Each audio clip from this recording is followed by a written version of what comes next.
Welcome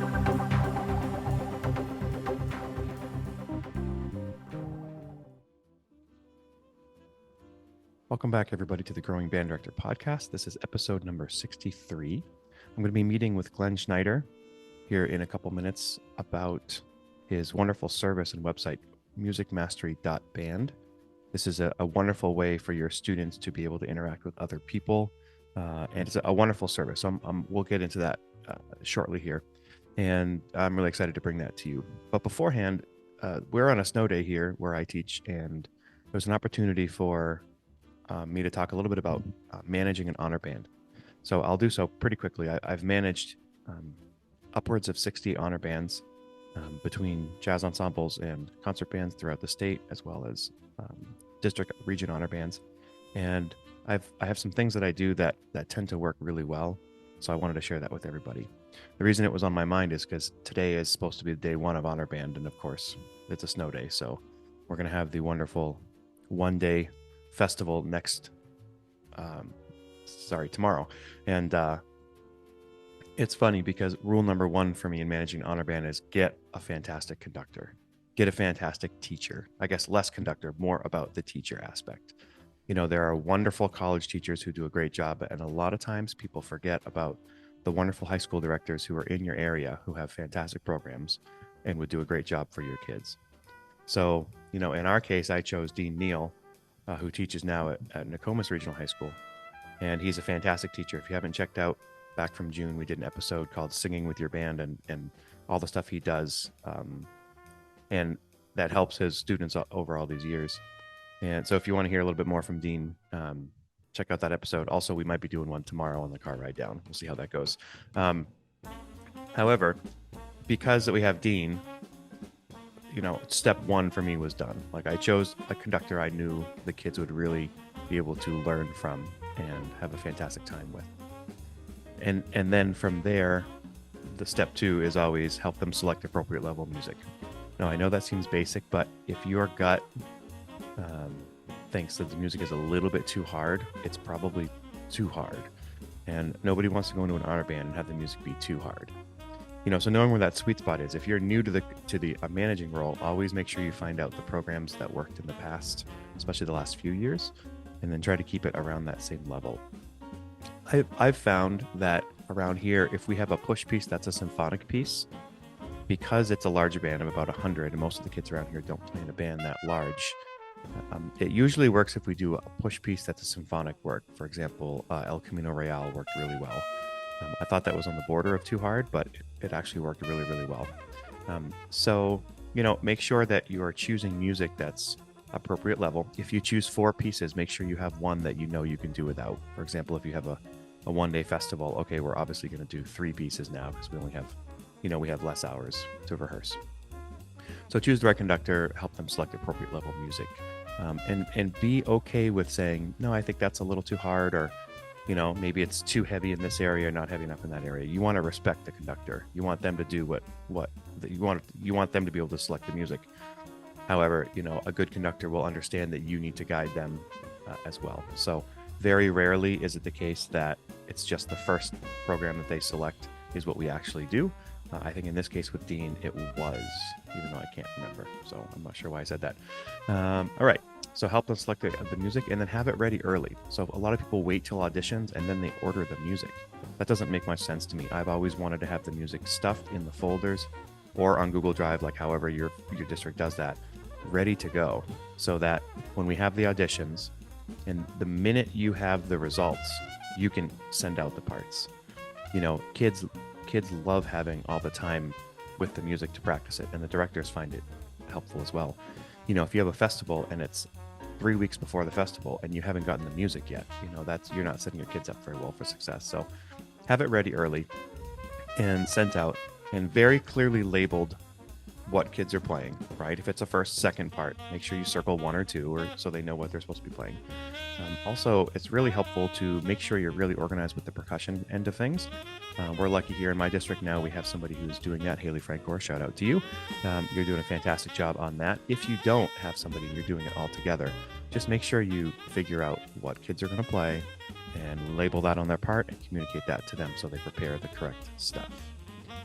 When you arrive to the festival, make sure you're organized, make sure you've been clear with things like where they're going to sit. So first you need to have a great seating chart to give the host.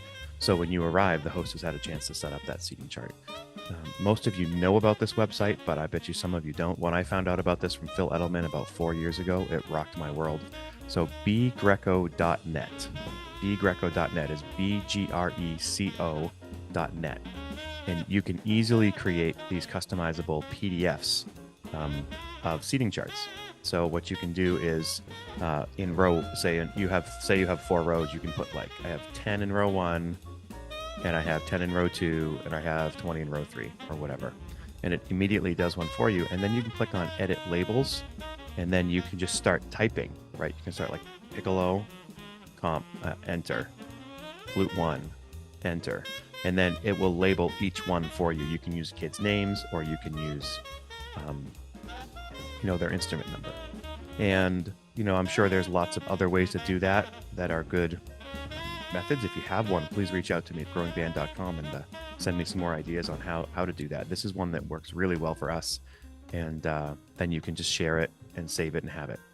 Then what I do is I have their chair names all ready to go. So, when you got 100 kids in front of you as a conductor, it's really helpful to be able to know each kid's name. So what I typically do is I'll ask them to take a piece of paper and fold it out and over the stand so that it says Johnny Clarinet 1, right? So that's pretty easy to do. And to me, helping them find where they're going to sit, I kill 2 birds with 1 stone. So what I'll do is I'll print off 100 pieces of paper. Each one has their name. But what I'll do is I'll start, like, if you're looking at the band, the front row on the left, and I'll just do them not in order of instruments, but in order of seating. So I'll go from left to right with the first row, and then right where I'm at, I'll go right to left with the second row, and then left to right with the third row, and then right to left with the fourth row.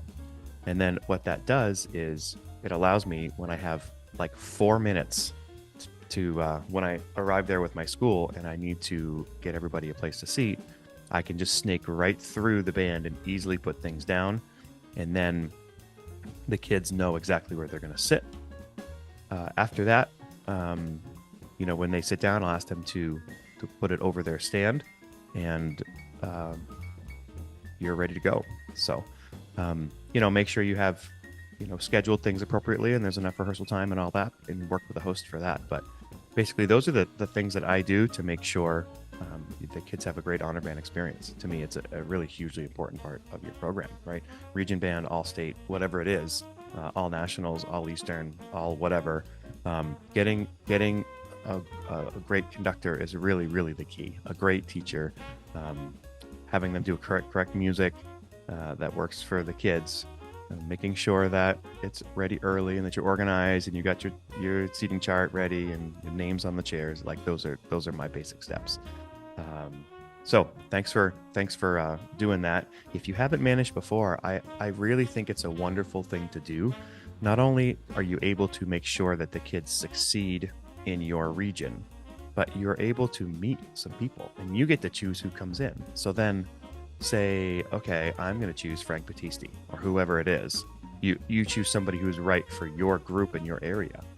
Then you get to hang with that person, Frank Battisti or whoever. You get to hang with them. I brought in John Thompson one year. That was a wonderful experience. I brought in so many people over the years, and you just get to hang with them. I got to hang with Alan Baylock for 3.5 days. He was a great guy. Flew him up, and I got to hang with him for a long time. So you get to eat dinner with them, usually paid for by the district. You get to ride in the car with them, and you pick their brain and all that. And then, if you're so inclined, afterwards, say, okay, for that festival, I spent 14 hours watching rehearsal, or I spent 14 hours discussing band with this person. So then have your department chair or somebody running the festival sign a little certificate that you make that goes towards your CEU hours for your recertification. And you get real professional development that is really helpful for you. And also, it goes towards what you need to do to recertify every 5 years or whatever it is for you. So, all right. So next we have up Glenn Schneider from musicmastery.band. And it's a wonderful experience that your kids can have. and it's really revolutionary. I'm really excited to bring this to you. So first, let me show you a quick clip about what it is. Glenn's going to introduce it, and then we'll have him on. I'm Glenn Schneider, creator and director of MusicMastery.band. If you're in band and studying a musical instrument, you might want to know the secret to progressing quickly and mastering all of your music. For over 20 years, I've taught elementary, middle, high school, and college bands, and I can tell you that the best musicians are always the ones taking private lessons outside of rehearsal. That is the secret. The key to becoming great at an instrument is private lessons. However, less than 10% of band students on average take private lessons. So why is this? In my experience in music education, there are 3 reasons that usually hold students and parents back from pursuing weekly lessons. And this is why we created Music Mastery. Here's just a small clip from MusicMastery.band. We know how expensive private lessons can be or how difficult it can be to fit them into your busy schedule. We also know how productive rehearsals are when everyone is prepared. What a concept. Built by band directors for band directors. For the first time ever, there is a resource where you can learn exactly how to play your music by watching professionally produced video tutorials that are customized for each piece you are playing in band, including fingerings, techniques, breathing, rhythm, reading tips, and more. So let's hear more from Glenn Schneider about this product. All right, Glenn, nice to see you. Thanks for being here, MusicMastery.band. Really excited to have this session. So the video we just played ended with a bit of a teaser about there are 3 big things that hold band students back. Could you reveal those for us? Sure, and thanks for having me. I really think that the 3 things that hold people back from doing a lesson experience would be, number 1, the cost, of course. And depending on the area of the country that you're in, it could be $80 to $90 a month, but it could, of course, walk all the way up to $140 a month, right? And so if you have multiple kids in a family that are involved in music, this can really rack up quite the bill. And I think they're worth it. I think all kids should take private lessons, but in reality, some parents probably can't afford it. So the first thing that holds them back is cost. The second thing probably is convenience, right? Driving really far for a 30-minute lesson can sound like, oh yeah, we can fit that in, and they might do it for a week or 2 and try out a teacher, and then maybe it fizzles because it was just too much. Or sure. As every band director knows, oh yeah, I have lessons going, but when baseball starts in March, yeah, goodbye, the lessons are gone. And then sometimes that's the end of the road. They don't really go back to doing lessons, right? And so I think the convenience factor, even though I think it is, again, worth it, you should drive across town to do a 30-minute lesson. That's how you become a great musician. A lot of the time, these families just can't pull it off, right? And then I think the last thing is kind of a results piece. I think there's a big question mark in a parent's head about what do you do in your 30-minute lesson? And of course, the great lesson teachers, they don't just have you come into a lesson and ask you, what do you want to work on today? That's probably the worst question a lesson teacher can ask, right? A good lesson teacher knows their students, they know the trajectory that they're on, and they have a plan, right? They're a true professional lesson teacher. But let's face it, a lot of lessons are exactly what I mentioned first, which is, what do you want to work on today? How's school going? 15 minutes of chit chat, that kind of thing. And I think we've seen, in a lot of ways, online learning, video learning has really helped us all kind of cut to the chase a little more. The learning is a little bit more efficient, and the learning is a little more targeted, I would say, in a video lesson, live lesson, and certainly in a pre-recorded lesson like the ones that we're offering. It can be rewindable, and you can go back and really, really like hone in on what did we do right there in that specific section of the lesson. So I say results is kind of the third piece, because I think you could get a lot more out of a video lesson in some respects than a private lesson, if you are indeed needing that. Now, there are some things that the video lesson can't do that a private lesson can do, and I'm never going to argue that. I do think that the private lesson is always better, but this is offering something that's very specific, and the results of, oh, I want to learn my clarinet two part or my trumpet two part on this piece is very specific, and I would think would get you some great results. So cost, convenience, and results. Yeah, that's great. So yeah, you made it pretty clear. Your kids who are already studying privately, keep going. Like that's what we want to do. Oh Well, man, this 100%. this service is to help those kids who would like to, but for whatever reason, and that resonates with me. I have an 8-year-old and 11-year-old, and I've got 2 days a week after school that I'm a taxi for about 4 hours, this to that, to this to that. And we don't do too much. It's just, you want to provide that for your kids, but you're right, a half an hour lesson. Well, if it's a 20-minute drive and you got to leave a little early and you got to get there a little early, and then on the way back, you do this. I mean, you're talking an hour and a half for a half an hour lesson kind of thing. Yep, and I'm a dad too, and I grew up in a musical household, and lessons were very normal, and that's what we do as musicians, as aspiring musicians. You should go spend all that time to get that nugget of wisdom every week, because you do see the amazing effects of lessons. When you see your first and second chair players in a band that take lessons, the rest of those students are always thinking, I can never be that good. Well, if you had lessons, you probably could be very quickly. Right.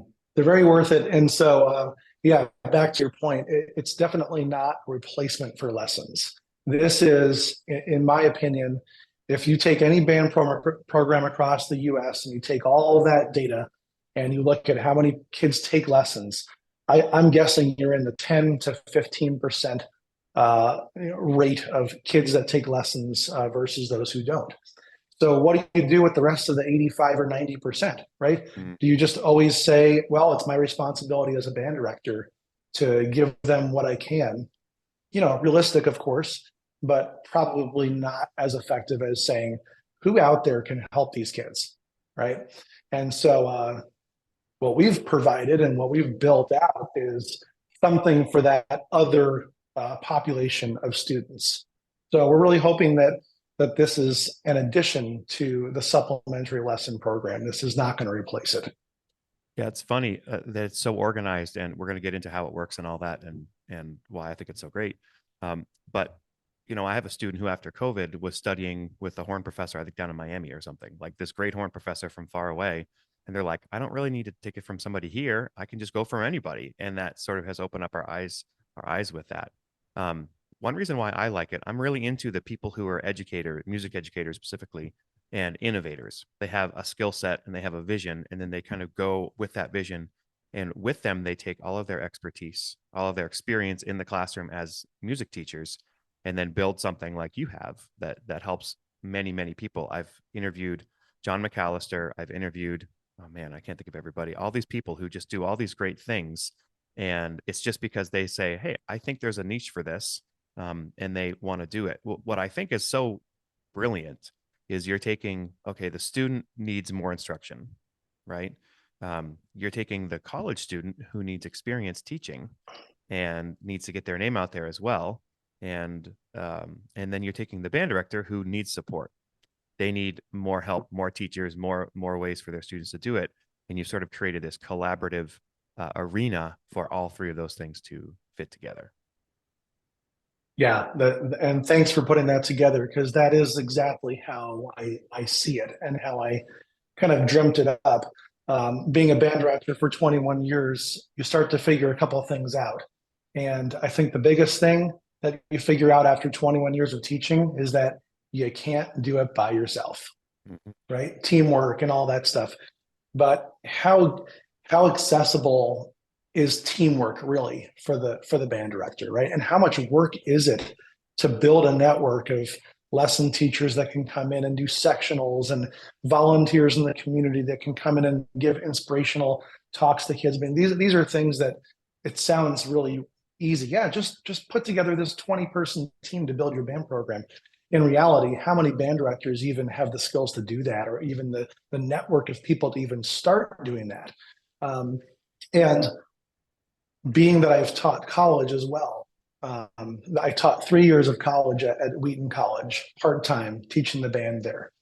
And what I noticed is that they were so eager to want to teach, right? I mean, think of all of our music ed methods, majors, all the time we spent in school. Every time you take a class and every time you listen to a lecture, all you can think about is, I just want to be in front of kids and doing this, right? You have that dream of being helpful and giving instruction. And so, yeah, to that point, I think a huge resource in the music education world is undergraduate and graduate music majors. And some people might make the argument that they're way too busy to add anything else onto their schedule.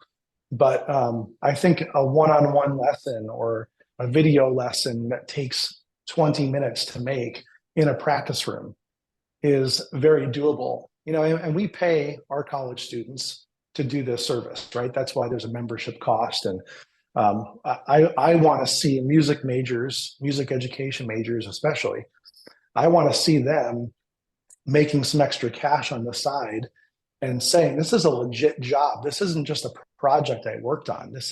I'm employed. I have a job at this company, and we help kids all across the country learn their band music. Think about what a great resume builder that is for those college kids.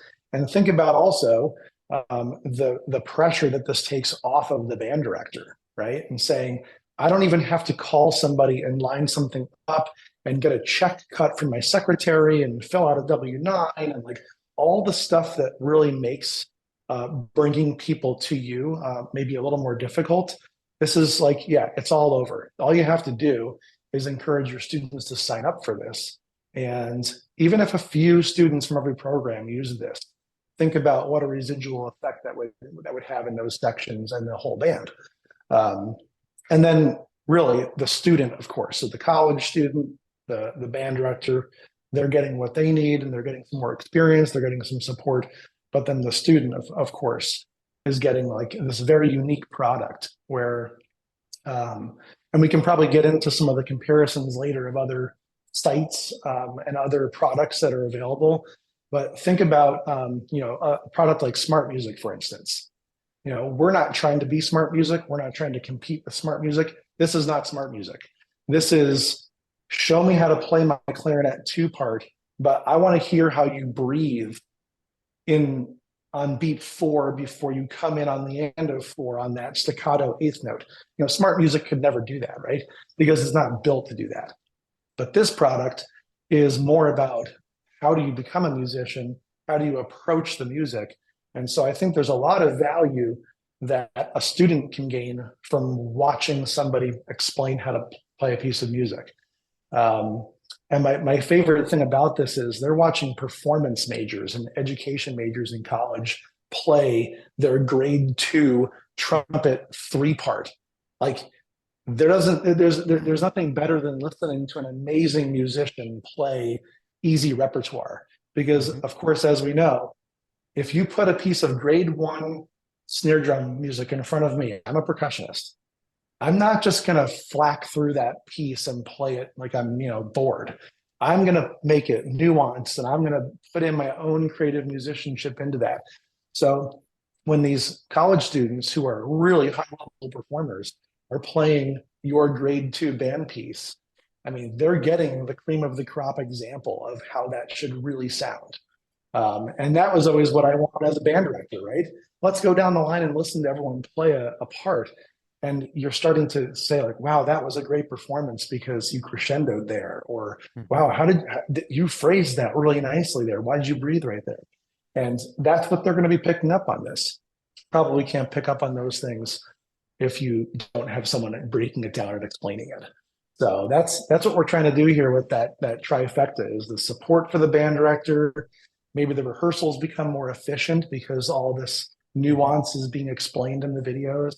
Of course, the college kids are getting more experience. In some ways, I'm really trying to almost elevate all 3 of those areas. I want the students to get better. I want the bands to be better. I want the band director to be helped, of course. And then, I want that college student to learn how to teach better. So it's it's really building a lot of things, scaffolding a lot of things at one time. So a couple thoughts. When you have them working on their trumpet two part, I assume that's part of the instruction you give to the instructor. Hey, you're teaching this part, but you're teaching them how to be a better musician through this part. So I like that you talked about the how you're going to breathe, and when you play this part, it's staccato, so make sure this part of your tongue is moving, and things like that. So they're using that as a vehicle. What about do you have people who are also working on other music that's not band music, or is it basically specific to the band part that they have, like more traditional lesson material? Right. Okay. So basically, when you become a member, there's two areas in the site that you can basically use. There's the fundamentals series, where it's always accessible for everybody anytime as a member. And we're constantly kind of adding lesson topics, and our instructors are making those topics. So I'm the one prompting them of what I want them to make next. So, the first videos that we had to make were posture, breathing and embouchure, and tone production. That was a video. And so every instrument has like that basic fundamental, how do you sit? How do you form your embouchure? How do you blow into the instrument? How do you make a sound? And they, of course, um, they come to those videos with a little bit of a different angle, depending on what instrument, depending on their experience. But it's, very broken down, 10 to 15-minute video on that topic. And then, moving through a warm up. How do you warm up on the trombone? How do you warm up on the clarinet, right? So they're bringing some helpful warm up techniques to those instruments. And then as it comes further down, the techniques, of course, get a little more complicated, or a little more advanced, right? Yep. So you have things like how to play with vibrato on the flute, right? And double tonguing, those kinds of things. So yeah, it's more of a pedagogical sequenced lesson idea. So they can go back to those videos, and I've asked the instructors to constantly reference those videos too. So if you're in a lesson and you say, oh, measure 2 right here, it says trumpet 1, it says solo, and this is going to need some vibrato. Maybe they're not going to spend the entire lesson teaching the vibrato, but they can say, here's what that vibrato might want to do here. Maybe it's crescendoing, or here's how I would do that. And then if you want some more help on vibrato, go back to the fundamentals video, because I made one on that topic. So they're trying to cross-reference, just like we do as band directors with our warm-ups, right? We say, all right, 10 minutes a day, we're going to warm up. Why do we warm up a band? Well, because we were saying that the things you work on in the first preliminary 10 minutes of a rehearsal are your teachable moments. And we're gonna hope that warm-up time in the rehearsal are the things that will really come into every rehearsal and help us down the road. And so it's kind of the same thing here. So there's the fundamentals series, and then there's the more specific band repertoire help. I want to put a quick plug in. I have a meeting with somebody named Dr. Robert Grogan in a couple weeks, and he has a presentation he gives on how to run effective rehearsals from the podium, and all the things that great band directors can do from the podium and off the podium. And a lot of that is that warm-up time. And he's going to talk a lot about things like be consistent, be firm, but don't be predictable, and all those sorts of things. So I mentioned that because what you're talking about there, we have coming up in a couple of weeks as well. Yeah, very nice. So I also think back, the older I get and the more experience I have, I guess I'll put it that way. Most of our students are interested in performing their band music better. There are students who want to get better at their instrument because they want to get better at their instrument, and they want to work on all the technique stuff. But I think the word sneaking in is not right, but kind of getting in all that information through their band music. Because if you look at the average kid, okay, I have a concert in 3.5 weeks. I can't play any of this right now, but why am I working on Clark study number 3? Like, I want to be able to do this.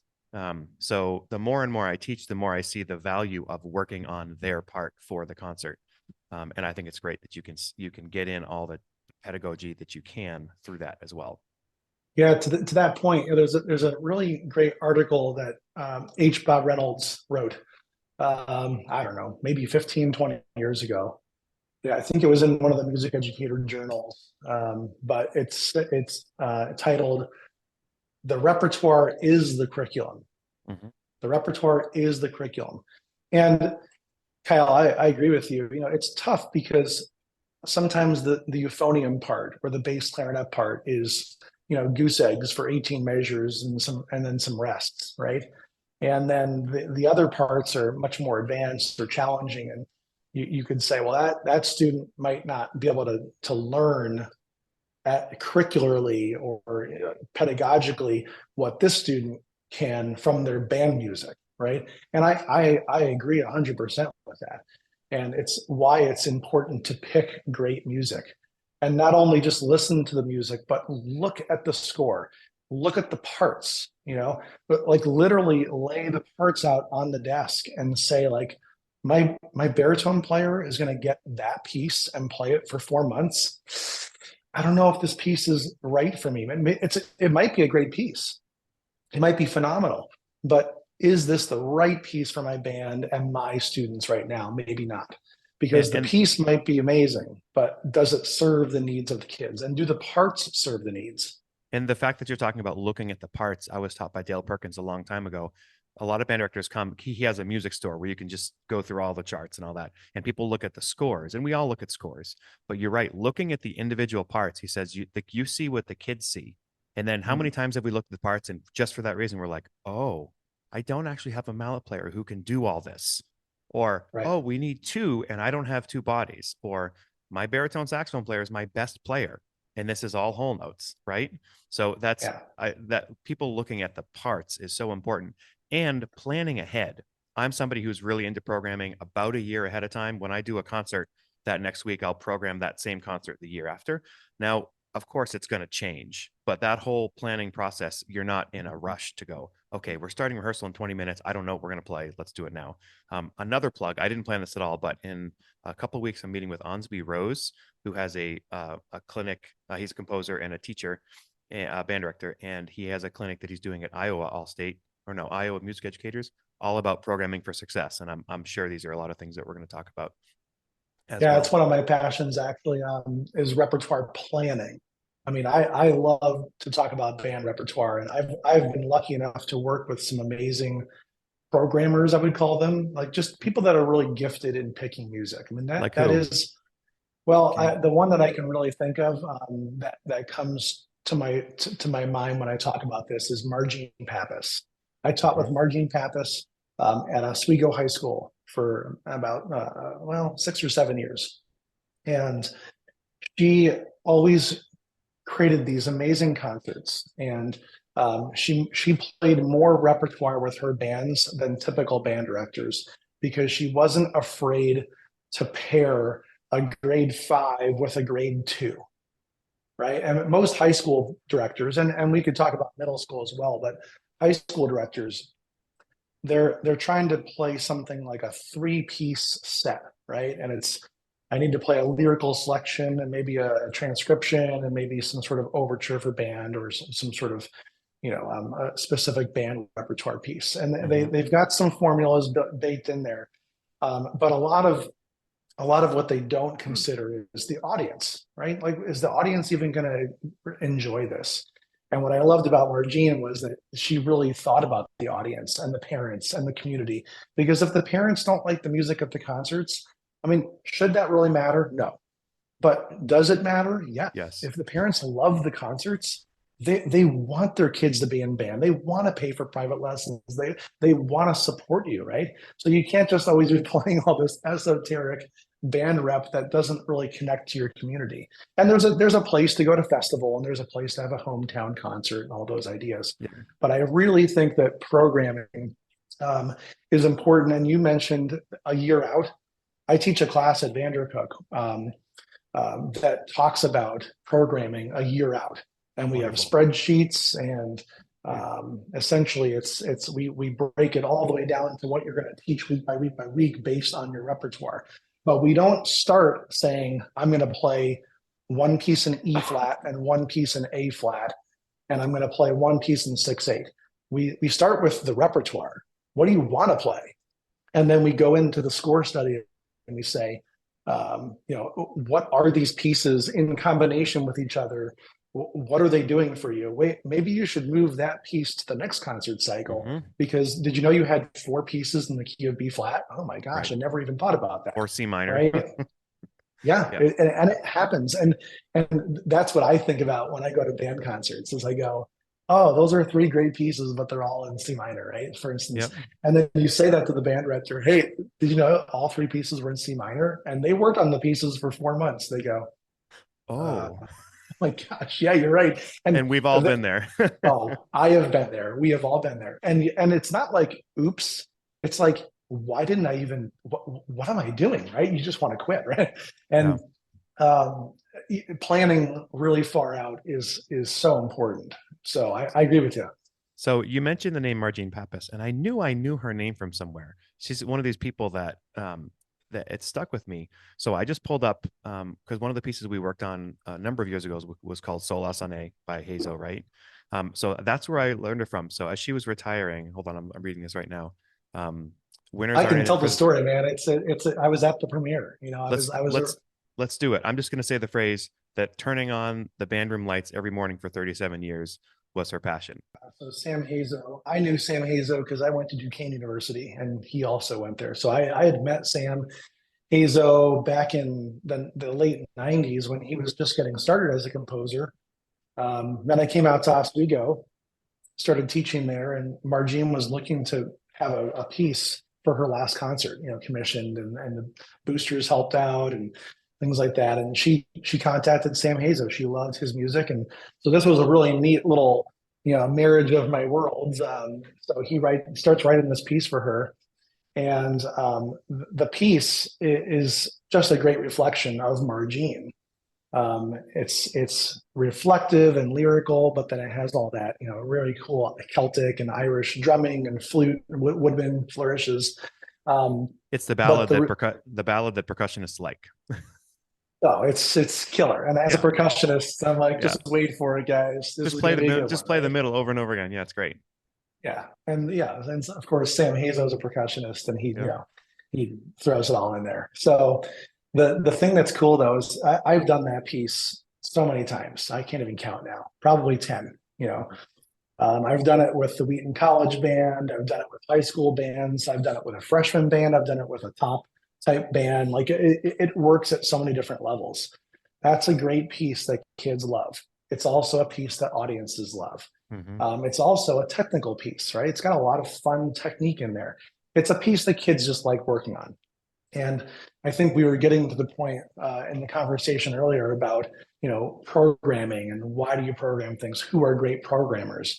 Margine was a great programmer, and this piece is a great example of the kind of piece she would play. Maybe this doesn't fit into a festival class. Maybe it's a little too cliche for some people. I don't know, but it's the kind of stuff that when I listen to it, I get the goosebumps. I love it, right? Hmm. And so she wasn't afraid to just program things for the sake of programming them. She wasn't afraid to put a beautiful ballad in grade 2 next to two grade 5 pieces with her top band. And I Hmm. always appreciated that of her because she said, is this a concert or is it a class performance in an auditorium? We get so caught up in saying, we're going to have a concert, but remember, this is just a reflection of what happens in the classroom. Okay, I agree, and I think that is of course the forefront of why you're performing, but it's also a concert. So let's make it a concert. Let's Hmm. actually have some variety. And she wasn't afraid to do that. And I always appreciate people that are actually creative. They're actually artistic in their choices. They're not just clicking boxes and saying we played the pieces that are on the list. And And she always challenged people. you can take, I mean, a couple other pieces come to mind that are much easier and almost of the pop variety. One is Michael Brown's arrangement of Hallelujah, and another one is, I think it's Paul Murtha's arrangement of A Thousand Years from Twilight. And both of those are like, I've actually taught those with decent bands, and you can teach a lot of musicianship sometimes, and you get a buy-in from kids. And, I wouldn't put it on a festival any day, but hey, No, it's slow 6/8. There's a lot of moving stuff. There's key changes. It's like, there's so much you can do with those correct arrangements. I got another great example of not being afraid to program that kind of stuff. So, um, when I taught at Mattia Valley High School, I always taught the second band.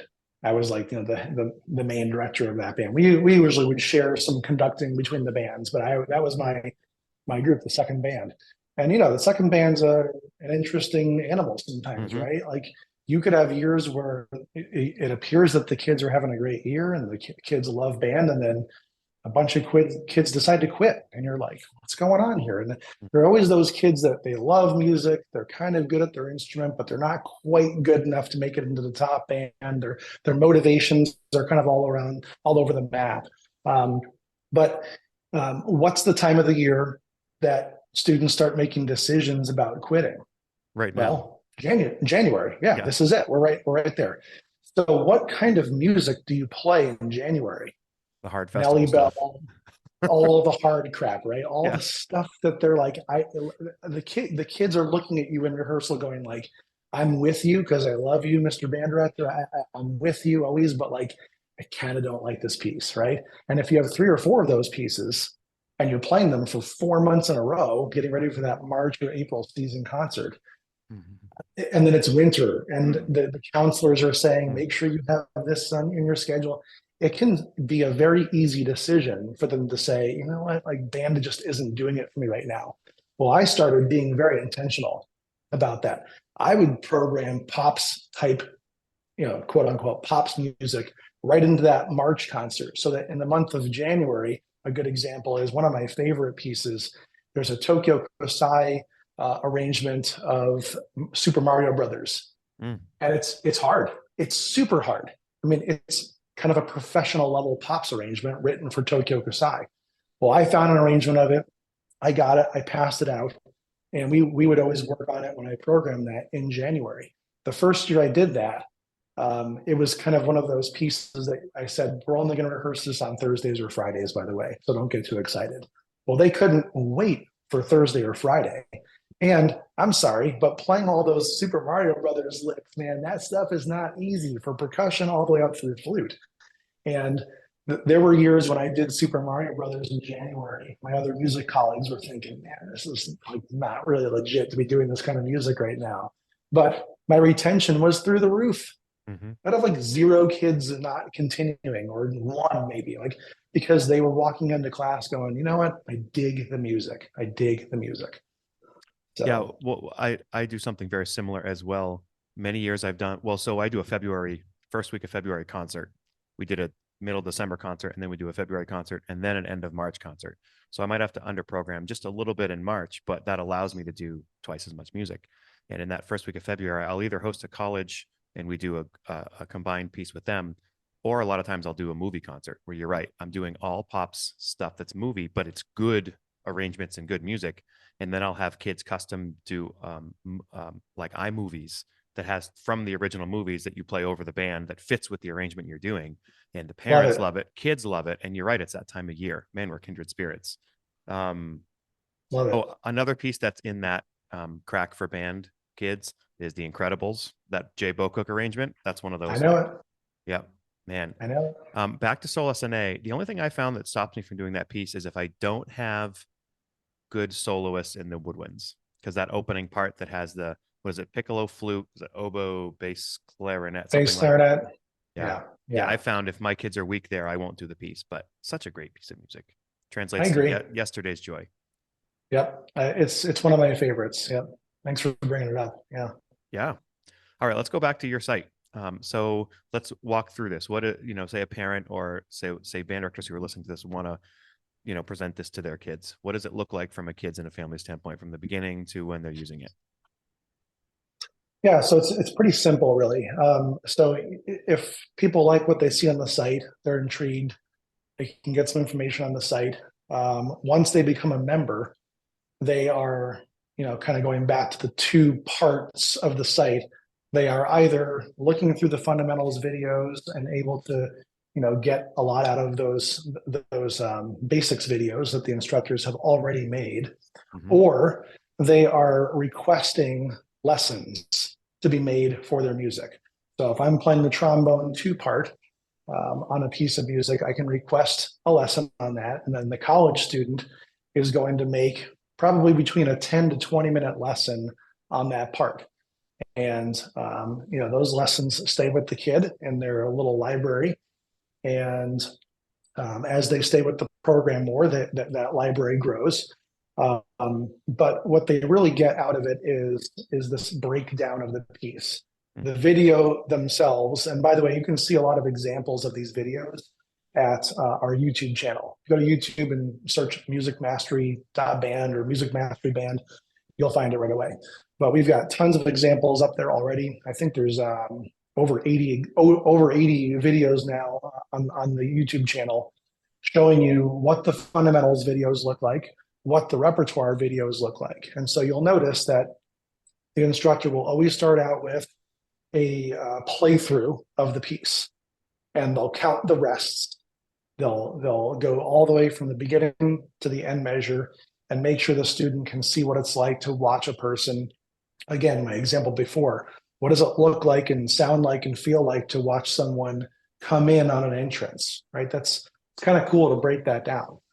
And then once the playthrough is done, then they go back to measure one and they start talking about the piece. All right, what's the style? What's the terminology used in the piece? What are we seeing, throughout the piece, articulation wise, or, oh, there's a solo here, we'll have to talk about that.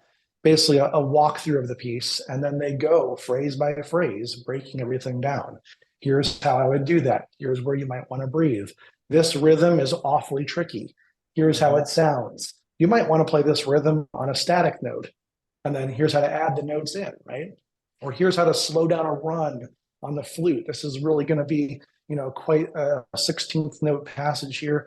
This is how I'd break that down. And so these college students, of course, they're like in pedagogy heaven, because that's what you do in college. You get very analytical with your lesson teacher, and you break down things every week in your repertoire as well as your lesson content. And they probably need to go to their teacher and say, "Oh, how would I teach this again?" Could be, yeah. And I'm hoping that I already can tell from all the videos that have been coming in from them that they are absolutely thinking about this.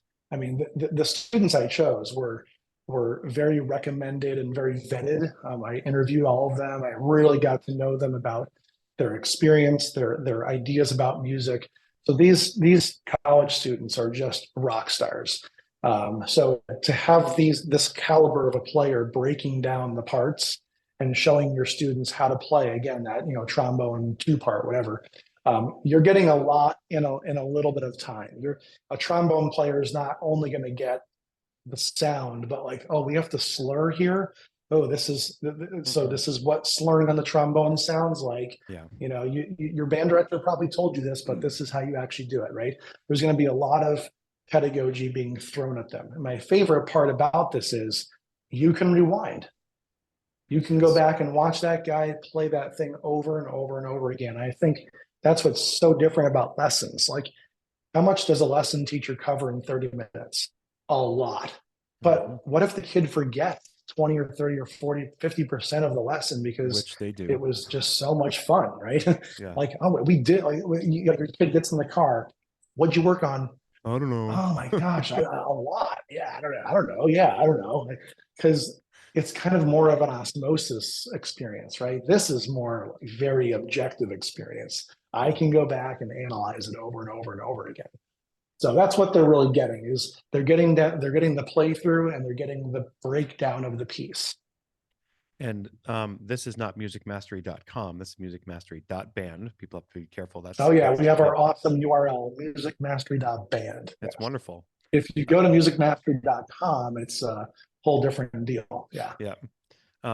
There's also a part up here. It says on the top of your site, auditions coming up, musicmastery.band. Instructors can make tutorials to help you prepare for your auditions. Mm-hmm. That's great. Yeah. I mean, I would hope that if a student was part of this site and their band director handed them a packet and said, here's the auditions for next year's honor band or for symphonic band, whatever, right? That they would say, oh, I'm going to go to my site. I'm going to get a request on this music. And then, of course, that lesson teacher is going to take the same approach. Here's a playthrough, here's a breakdown. And I hope that students come in and win an audition. I hope that they come in and wow their band director with all this improvement based on these videos. Because again, how many students are actually able to take advantage of private lessons? I mean, if they are, they're always mountains ahead of the other ones. Sure. So it could really level the playing field a little bit. Is there anything about your service that we haven't talked about that you want to bring up? Well, I would say that what I want band directors to think about is reaching out and asking questions. It's a website; it doesn't talk back to you. But if there are some questions that you have about how we could work together to make this work, I mean, I didn't make this website for band directors to buy subscriptions. Mm-hmm. I don't think anyone's budget could probably afford that, right? But if there are some ways that we could work together and make this even better, I would say reach out and talk to me, because I'm interested in supporting teachers. That's why I teach at Vanderbilt College. I want to help people. That's why I built this website. I want to help people. As a kid growing up in the band director world, my mom and dad were both band directors for their whole career. Yep. I saw them as great teachers and great human beings and very hardworking people, but they did it by themselves. And that's what all band directors do. We go in there and we do it by ourselves. And if I can help you and I can put something in front of your kids that takes time off of your schedule, where you can then do more score study and more planning and more reaching out, more networking, that's only going to help you in the end. And, a band director job is a huge job. And many people only can pull off one component really well. So if it's that your students have great instruction on the private, individual side, and this is able to serve that need, let's talk about how we can work together. Amen. Before we close, are there any I like to kind of end with sometimes a message to band directors as someone who is a band director and has lots of experience. If there's like one sort of nugget of wisdom you could share with them. I know I'm throwing this on you, but. No, I love it. I'm very passionate about this topic. So a quick little story. About year 10 of my teaching career, I was in a newer school, brand new high school, Matia Valley High School. We had a very seasoned principal who came in to observe me do a lesson, of course, right? And watched my lesson, walked out. We set up the post-conference meeting, of course. I went into his office. How did most of those go? Well, I would think for most music teachers, a typical post-conference meeting goes like this. The principal looks at you and says, I don't even know how you do what you do. You're amazing. Like, you're just amazing. What you do with those kids is amazing. And then really what you're thinking is, give me some feedback. I'm a teacher just like all the rest of them, right? Well, this principal was a little different. He had a whole career of coaching and being a guidance counselor, English teacher. He had lots of wisdom, and he was just one of those guys that could be very direct, but be very kind. And so I was a shot, band director. I knew what I was doing. I had a lot of good things going. I certainly didn't know everything about how to be a great band director. But this principal, his name was Jim Schmid. He said to me, man, you're really good at what you do. He said, do you think you're maybe holding back a little bit, though? I get the sense that you're holding back. And that's a very subjective comment, by the way, right? It's like, right. What do you mean I'm holding back? No, I knew exactly what he was saying to me. It was lasered into my skull when he said that to me. And I said, yep, you're right. I am holding back. You're right. And he said, why? What's going on? What can I help you with? And, at that point, the school was almost brand new. But the bands were not as good as they were going to be then down the road. And I said, it's hard. I came from another high school where the bands were a little better. We're kind of building this program right now. And when I get in front of them, sometimes I get discouraged about how they sound. And I probably don't really give them like the passionate Glenn Schneider that my other kids were used to. And I think I'll probably be there when things get a little better. And he basically said to me, well, that's too bad, because I think they deserve that right now. And I would say this to every band director, whether you're year one or year 31, that we all tend to hold back.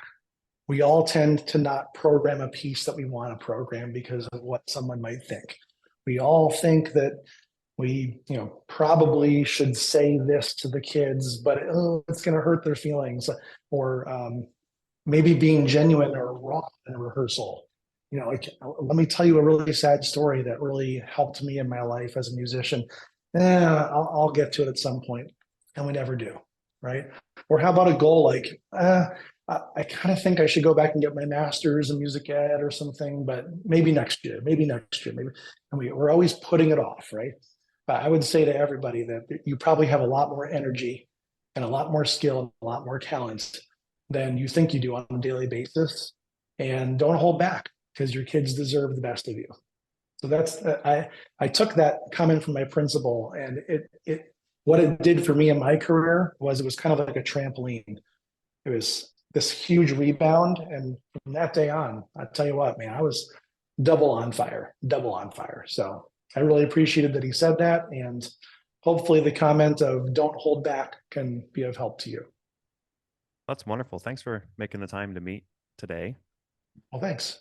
Yeah. I really appreciate the time. And I really think what you're doing, Kyle, is phenomenal. I whether these podcasts reach 10 people on one day or 1 million the next day, I think the people you're bringing on and the time you've spent to give back to our community of music educators is just phenomenal. So congrats to you.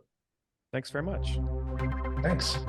We sincerely appreciate you taking your valuable time and listening to the Growing Band Director podcast. Your students are very lucky to have a band director like you. If you have any suggestions for episode topics or think you have an area of expertise to share on a show with us, please reach out. If you enjoyed this episode, don't forget to subscribe. And if you want to help spread the word, please give us a 5-star review and tell your band director friends to subscribe as well. We're available on Apple Podcasts, Spotify, our YouTube channel, and wherever you listen to podcasts.